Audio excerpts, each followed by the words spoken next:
Alain Lempoul est comédien au théâtre, on le connaît aussi bien sûr à la télévision.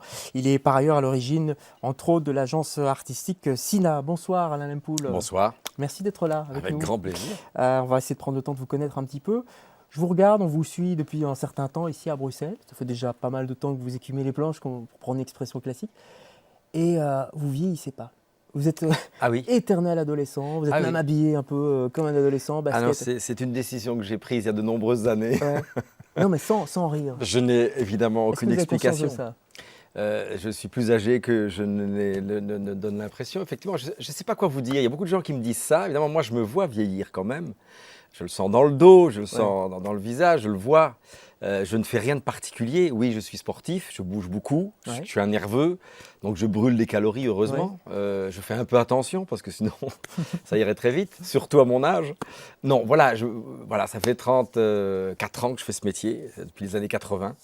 Donc j'ai connu l'ère Jacques Haussmann au Théâtre National, on va en parler, Claude Etienne au Rideau, etc.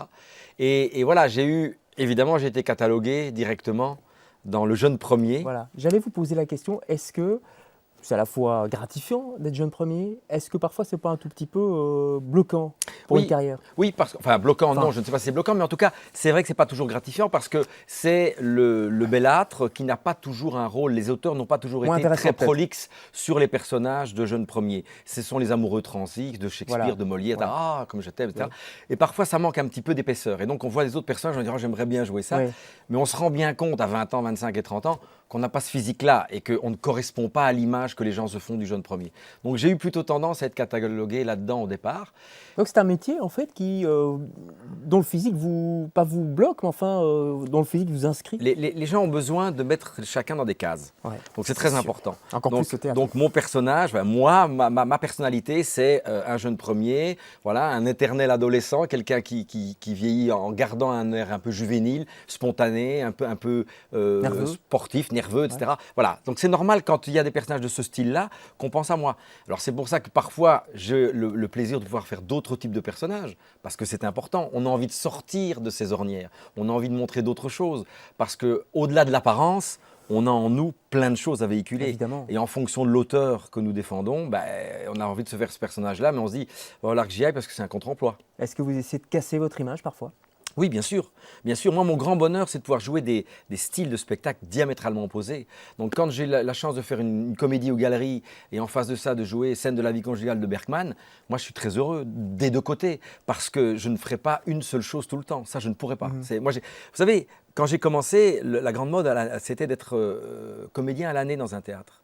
Donc on était engagé à l'année. On signe un contrat avec le patron du théâtre ? Absolument. Claude Etienne et surtout Jacques Haussmann m'avaient demandé à l'époque d'être dans la troupe du Théâtre National. Et donc, dans cette là vous ne choisissez plus les rôles. Vous faites 3-4 pièces ou 5 pièces par an. C'est comme la Comédie Française à Exactement. Paris, en fait. Mais c'est une autre époque, évidemment. Aujourd'hui, il n'y a plus que ça à la Comédie Française. Sinon, tout le monde et freelance va d'un théâtre à l'autre. Et donc, c'était ça à l'époque. Quand j'ai commencé ce métier, c'était comme ça. Mais je n'ai jamais voulu, j'ai toujours dit non à Jacques Haussmann. Non pas, j'ai beaucoup joué chez lui, mais j'ai dit non parce que j'ai dit je ne veux pas me scléroser, je veux rester toujours attentif à un changement, à quelque chose de nouveau, à rencontrer de nouvelles personnes. Alors parfois c'est des bons choix, parfois des moins bons. Vous imaginez aussi quelle différence avec aujourd'hui? Quel confort peut-être on pouvait avoir avec un contrat d'1 an? C'était aussi un salaire C'était une certitude d'emploi. Il est évident qu'il y a 30 ans en arrière, la carrière était beaucoup plus ouverte. Même si la télévision ne faisait quasiment rien, même s'il n'y avait que le théâtre. Aujourd'hui, il y a beaucoup de métiers annexes au métier de comédien. Il y a le doublage, il y a les publicités, il y a de la lecture de livres, audiophonie. Il y a 1000 choses à faire, mais le métier premier, qui est celui d'être sur les planches, qui est celui que nous aimons tous, il y a vraiment un problème d'emploi énorme. Qu'est-ce qui s'est passé pendant toutes ces années? On a vu cette année, l'année dernière encore, des comédiens descendre dans la rue, etc. Qu'est-ce qui s'est passé avec ce métier? Quelle est votre analyse, votre recul? Mon recul là-dessus, il est à la base, vous aviez 3 écoles de théâtre en Belgique. Aujourd'hui, au conservatoire, il y a des INSAS. Voilà, exactement. Aujourd'hui, il y en a plus, et il n'y a pas de quota de comédiens. Donc, il y a des centaines de jeunes qui sortent chaque année des écoles. Alors, c'est formidable parce que ça veut dire que ce métier est demandé. Il y a un besoin d'expression, il y a un besoin d'être passeur de quelque chose. Ça fait rêver aussi ce métier. Ça fait rêver. Mais aujourd'hui, le problème, c'est que 99% de la production belge est subventionnée. Donc il y a un moment où il y a eu un choix de l'État de contrôler la culture et de subventionner la culture, mais il y a un moment où on se mord la queue Évidemment. et il n'est plus possible de donner de l'argent à tout le monde. Donc il y a eu un saupoudrage, il y a eu des choix ou des non-choix, et on n'a pas à un moment arrêté certaines choses pour les remplacer par de nouvelles formes. Et donc ce problème, c'est qu'il y a un tour de retard à chaque fois. Donc on a vécu dans ce confort de subvention Bien de sûr. l'État pendant de longues années parce que ça arrangeait tout le monde. Comme vous dit, il y avait un saupoudrage relativement équilibré. Et puis à un moment donné, effectivement, les caisses se sont vidées. C'est ça qui s'est Exactement. passé. Vous savez, le budget de la communauté française de Belgique en termes de théâtre a largement augmenté d'année en année. Mais à un moment est bloqué, depuis 2008 certainement avec la crise. Donc c'est bloqué. Donc ça n'a pas suivi le chemin exponentiel dont il avait besoin. Et donc on s'est retrouvé face à un blocage. Donc effectivement les institutions ont de gros frais. Ils ont des théâtres à faire entretenir, tourner. à faire tourner. Ils ont leur personnel administratif à payer à l'année. Et qui trinquent? Les comédiens qui, eux, sont les intermittents, qui, eux, sont des contrats à durée limitée. Et donc, on se retrouve effectivement avec des budgets moins importants alloués aux comédiens. Ouais. Donc, effectivement, moi, j'ai prôné depuis des années une production un peu parallèle, un peu différente, un peu privée. Vous Avec êtes un grand défenseur du théâtre privé. toujours, et je le suis toujours. Alors, on a un problème ici, c'est que le marché est minuscule. Donc, effectivement, on ne peut pas rêver d'un pari ou d'une chose comme ça. Alain Lempoul, c'est toujours un risque financier. Vous êtes aussi un peu homme d'affaires, vous le savez. Oui. C'est pas évident de lancer. C'est très compliqué. Votre copain Daniel Hansen s'essaye aussi de son côté. Exactement. Mais c'est des prises de risques énormes. Michel Cassenenbogen a commencé Bien comme sûr, ça au théâtre pour le public. public. C'est extrêmement compliqué. Mais c'est là aussi que les pouvoirs publics pourraient intervenir. C'est là aussi qu'ils pourraient dire, tiens, il y a un fonds de soutien à l'initiative privée. Ce sont des choses qui existent dans d'autres pays. Car effectivement, un spectacle qui marche très fort, on peut gagner un peu d'argent. Un spectacle qui se casse la gueule, on en perd beaucoup. Ouais. Et donc, pour se relever, c'est très difficile. Ouais. Donc, j'ai dirigé la DAC pendant 16 ans. Ouais. Qui Donc était la une DAC, il faut expliquer ce que c'est. Association des arts et de la culture, qui était une ASBL qui faisait venir pour le Palais des Beaux-Arts, entre autres, d'énormes spectacles internationaux et les diffusait partout en Belgique. Donc j'ai eu la chance d'être à la tête de cette institution fin des années 80, donc jusqu'en 2004. J'ai fait des choses extraordinaires, mais avec la même difficulté toujours, c'est le réservoir spectateur. C'est le potentiel de gens qui peuvent venir voir des grands spectacles. Aujourd'hui, l'offre a décuplé. Il y a effectivement un côté beaucoup plus international à Bruxelles, par exemple, aussi. Mais effectivement, le pouvoir d'achat des gens n'a pas augmenté, n'a pas décuplé, bien au contraire. Et comme il y a pléthore de choix, ben on se retrouve effectivement face à des incertitudes plus grandes. Plus de choix. Et puis, allez, il faut quand même le dire, depuis 20 ans, concurrence énorme de la télévision qui est allée grandissante. On va parler de la télé parce que vous n'êtes pas contre la télé, loin de là. Du cinéma, d'Internet aussi de plus en plus. Qui va encore au théâtre aujourd'hui? Mais beaucoup de gens, beaucoup plus qu'on ne le croit. Et ça ne me fait pas peur du tout. Parce que, comme disait quelqu'un, plus la télévision est mauvaise, plus ils reviendront au théâtre. Parce qu'on ne peut pas se taper 7 jours de suite à la télévision, ce n'est pas possible. C'est effrayant, pardonnez-moi. C'est ce qu'on nous donne à manger, enfin ce qu'on nous gave de certaines choses qui sont absolument dramatiques. C'est médiocre selon vous? Bien sûr, mais parce qu'il y a une obligation d'être sur antenne 24 heures sur 24. Parce qu'il y a aussi surnombre de chaînes. Donc on se retrouve à faire de la télévision pour n'importe quoi. Et donc effectivement la problématique c'est que les gens, c'est délassant, ça fait du bien, les informations, le cinéma, des choses comme ça, très bien, certaines émissions culturelles, très bien. Mais quand on donne du fast-food à longueur de journée, vous mangez du fast-food à longueur de journée, vous avez une indigestion. Donc ça ne me fait pas peur pour le théâtre, absolument pas. Personne ne va 7 fois par semaine au théâtre. Non, c'est effectivement. Critique peut-être, mais et encore. Oui, mais ça, c'est dommage, parce qu'ils s'en fatiguent. Ils s'en fatiguent et ils croient avoir tout vu et ils ne transmettent pas nécessairement au lecteur ce que le lecteur a envie d'apprendre dans l'article. On sent la petite blessure, là, non? Alors, je ne sais pas si c'est une blessure. Je sais simplement que j'ai tellement, depuis longtemps, été déçu quand j'ai lu un article d'un de vos confrères et j'étais voir le spectacle, où je l'avais vu avant ou après. Et je me dis, mais qu'est-ce qu'il a vu? Il parle à qui? Il parle à moi qui suis professionnel. Il parle aux autres personnes de notre métier. Il ne parle pas à son lectorat. Il n'explique pas si c'est bien ou pas bien, ou si la pièce doit être vue ou pas vue, si le travail est intense ou pas intense, ce qu'ils auraient pu rater. C'est un petit peu en circuit fermé comme ça. Évidemment. Mais évidemment. Aujourd'hui, il vaut mieux avoir un avant-papier en disant « Tiens, un tel va jouer avec un tel à tel endroit », c'est même pas de la publicité, c'est une annonce simplement faite aux lecteurs ou aux téléspectateurs et que les gens viennent juger par eux-mêmes. La seule chose qui sera jamais remplacée, fort heureusement, au théâtre, c'est le bouche à oreille. Et donc, vous pouvez avoir les meilleures critiques du monde, faire toute la pub que vous voulez. Si le spectateur n'en a pas envie, il ne viendra pas. Et l'inverse, c'est vrai. Vous pouvez avoir une mauvaise critique, un spectacle qui plaît au public, le public viendra, contre vents et marées. Vous avez commencé donc dans les années 80, vous êtes sorti du conservatoire de Bruxelles, classe André Debars. Exact. Premier prix. Félicitations. Merci beaucoup. C'est Ça un de mes seuls premiers prix, je crois. C'est pas mal quand même. C'est quand même pas mal. André Debars. Qu'est-ce qui vous a amené au théâtre enfant? Vous étiez le comique de la classe Oui, j'étais un peu effectivement le clown de la classe, le paresseux, celui qui avait soi-disant tout vu, qui voulait en montrer aux autres. C'est pas un cliché, ça, c'est vraiment. Oui, mais c'était ça. C'est toujours ce qu'on dit pour les comédiens. Bien sûr. Puis j'avais un grand manque de maturité. Grand manque de maturité. Et il y a quoi la famille chez vous? C'était artiste ou pas du tout, pas du tout. Mon père éditeur, imprimeur, ma mère femme au foyer. Éditeur, c'est pas très loin du texte, hein, quand même. Oui, on peut voir ça. Bon, écoutez, effectivement, le magazine Ciné Revue, c'est l'édition de mon grand-père, de mon père et de mon frère aujourd'hui. Donc effectivement, voilà. Mais donc j'ai eu des facilités, si vous voulez. J'aurais pu par contact. C'est pas quelque chose qui m'a intéressé, ni au niveau du journal, ni au niveau de la relation, si vous voulez.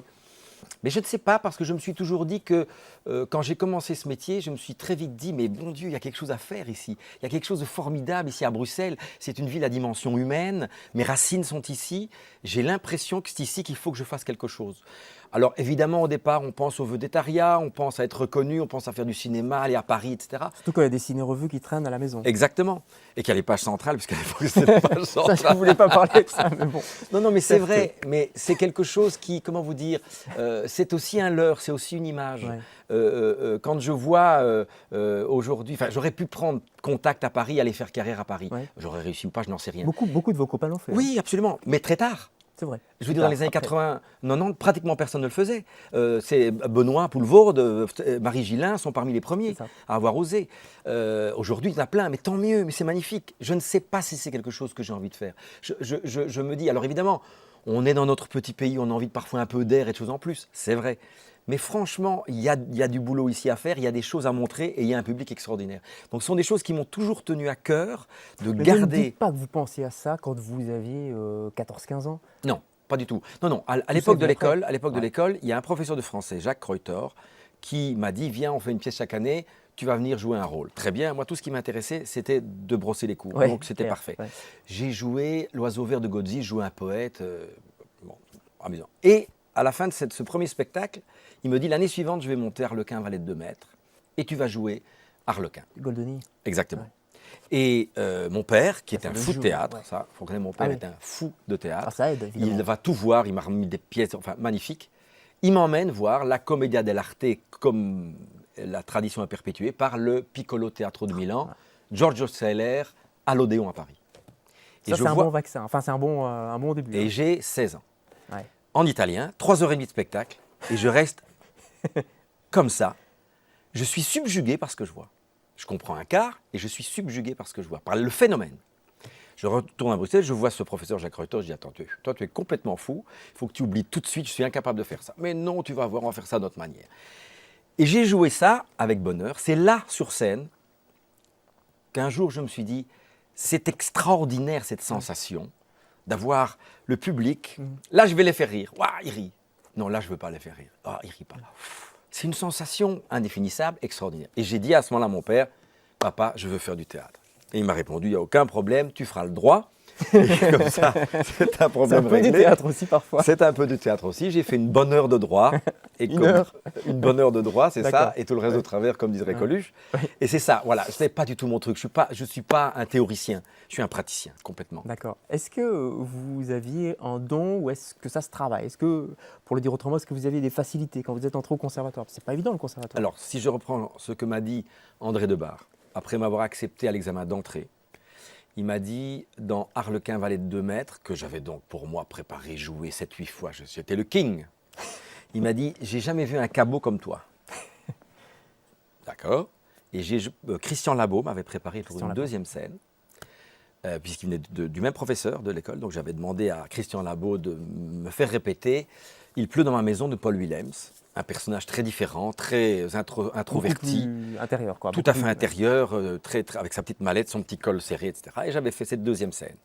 Et André Debar m'a dit « C'est grâce à cette scène-là que tu es entré ». Et je me trouvais très mauvais. Donc j'étais complètement à l'envers, en tout cas apparemment, de ce que j'imaginais du métier. Et le métier, André me l'a appris en disant « Fais ce que je dis, fais pas ce que je fais », parce que lui était quand même pas mal dans le genre à la parisienne. Ah, c'était une autre époque aussi. Exactement, c'est une autre époque. Et il me disait, il m'a vraiment détruit. Il est allé chercher en moi tout ce qu'il y avait d'émotion, de fibres, de sensibilité, parce que je camouflais tout ça en faisant le Grand Jacques. Voilà. C'était vraiment ça, le processus de travail qui m'a fait. Et en me disant, le menteur de Corneille, du Racine, et j'ai pris un peu en grippe les grands classiques raciniens, etc., parce que j'en ai fait beaucoup au conservatoire, mais ça m'a donné cette diction, ça m'a donné cette intériorité, ça m'a donné beaucoup de choses, et je dois énormément à André, effectivement. La mécanique aussi, peut-être, non? Oui, je ne sais pas, je pense que quand on sait dire un grand texte classique, je pense qu'on peut dire tous les textes. Parler très vite comme ça et des jetés un peu naturels, ça a quelque chose de plus facile que d'avoir la scansion, que d'avoir le rythme, que d'avoir le vers, que d'avoir tout ça. Voilà. Alors j'ai moins eu l'occasion de jouer ça finalement dans ma carrière, mais c'est ce qui m'a appris beaucoup. On vous connaît à travers Yasmine Areza, plein d'auteurs. Quels sont les meilleurs souvenirs d'acteurs sur scène, donc, Écoutez, qui vous restent aujourd'hui? moi je dirais les grands souvenirs, c'est d'abord L'écume des jours, Boris Vian, je jouais Colin, début des années 80. Mise en scène par Bernard Damien. Ouais. C'est Claude Etienne, qui était l'autre professeur du conservatoire, qui m'a engagé tout de suite à la sortie, après mon premier prix. Et il m'a dit, tu vas jouer Colin l'année prochaine. Ça a été une merveille parce qu'on a joué 120, 130 fois, je ne sais pas Je ne l'ai combien pas de fois vu, ce mais ça spectacle. vous va bien, Colin, à vous voir comme Colin, ça. c'était magnifique. C'était magnifique. Hein? Oui, parce que je représentais cette spontanéité, cette joie, ce bonheur d'après-guerre, cette folie qu'avait Boris Vian dans son écriture. Voilà, et c'est vrai que ça me correspondait complètement. Alors là, pour moi, la carrière était partie. Toutes les écoles qui venaient, les jeunes filles, les jeunes gars, les gars en discutant, c'était magnifique, c'était parti. Vous avez confiance en vous à ce moment-là? Trop. Trop. Beaucoup trop. Bah oui, je ne me posais pas de questions. Ouais. Vous étiez quoi, la petite coqueluche Oui, absolument. Pour moi, je me suis posé des questions très tard sur l'image que je pouvais donner. Je m'en fiche. Je m'en fiche pas tout à fait, mais je m'en fiche globalement. Ouais. C'est-à-dire que si des gens me regardent là et me disent « je le déteste », qu'est-ce que vous voulez que j'y fasse? Je ne peux pas plaire à tout le monde, je suis comme je suis. Je suis sincère, je suis vrai dans mes contacts. Il y a des gens que j'aime et des gens que j'aime pas. Il y a des endroits où je me sens bien, des endroits où je me sens pas bien. Je n'ai pas de raison de jouer la comédie en permanence parce que c'est mon métier. Donc je le fais dans mon métier. Après, j'ai une relation... je suis un garçon très bien élevé et très poli, mais j'ai une relation franche avec les gens. Ouais. En général, je dis ce que je pense. Ouais. Ça ne me fait pas toujours que des amis, mais peu importe. Voilà, c'est ma manière d'être. Je me sens plus moi-même quand je peux donner mon avis. Alors, qu'est-ce qui se passe, Alain Lempoul, avec le théâtre? Est-ce que vous êtes à mi-chemin, parfois, entre le théâtre et l'homme d'affaires? Enfin, je ne sais pas comment le dire, puisqu'il y a eu la DAC, effectivement. Il y a eu l'agence Sina que vous avez lancée. Donc à un moment donné, être comédien ne vous suffit plus, ou il y a quelque chose d'autre en vous qui fait que vous avez envie de monter un projet? Expliquez-nous. J'ai besoin de contrôler la situation. Ah oui. Donc, une agence, c'est autre chose. Hein, voilà, j'ai besoin de contrôler la situation. Donc quand j'ai commencé dans ce métier, j'ai eu la chance d'avoir plein de rôles, j'ai quand même vu, entre guillemets, je voyais des carences, selon moi. C'est pas pour ça qu'elles étaient là. Par exemple? En promotion, pourquoi on doit toujours s'arrêter après 20 représentations? Et encore, à l'époque, c'était 30. Succès ou bide. C'est vrai. On s'arrêtait. On dit, mais pourquoi on ne reprend pas l'année prochaine? Pourquoi on ne prolonge pas? Donc je n'ai pas tout vu non plus des ficelles du métier. Mais ça m'a donné envie de dire, je vais organiser moi-même.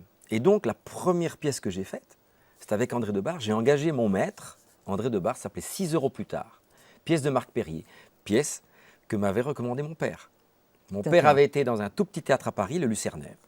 Ouais, il a vu 6 € plus tard d'un auteur inconnu, Marc Perrier. Personne ne le connaissait. Claude Pieplu, relativement jolie vedette, joue ça dans une petite salle. Là, je vous parle tout début des années 80. Ouais. Et mon père rentre en me disant, tu devrais t'intéresser à ça. Voilà. Et j'ai lu, je dis, oh, c'est chouette, ça pourrait être avec André. Oui, oui. Et donc, j'ai dit à André, allez, challenge, on fait ça en production privée. Alors là, c'est quoi? Vous devenez producteur? Comment Oui. ça se passe?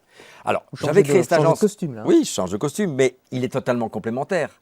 Il est totalement Bah, complémentaire tous les puisque acteurs je ne le veux font pas, arriver à Alain Lambert. donner. Tous les acteurs ne le font pas, hein. Non, mais il faut avoir la possibilité de le faire, il faut avoir le courage de le faire, il faut avoir les compétences pour le faire. Ça prend, je veux dire, soyons clairs, pendant les années ADAC ou les années agence Sina avant, je bossais 16 heures par jour. J'imagine. Je veux dire, aujourd'hui, comme comédien, je suis beaucoup plus en alternance. Mais oui, c'est vrai, c'est évident. Mais c'est autre chose, c'est une autre manière de voir la vie, de voir le travail. Donc pour moi, ce qui me plaisait, c'était de pouvoir dire, je vais donner aux comédiens, entre parenthèses, dont je ferai partie, le plus grand confort et la plus grande possibilité pour réussir un spectacle, faire un succès artistique et un succès public.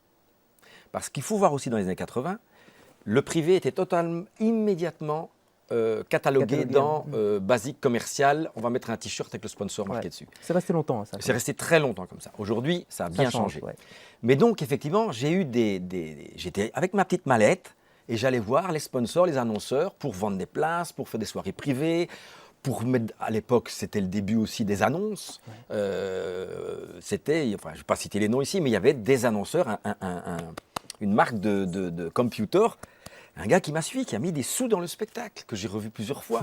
Monsieur Janssen, je vous remercie encore. Oui, c'est quelqu'un qui m'a suivi dès le départ.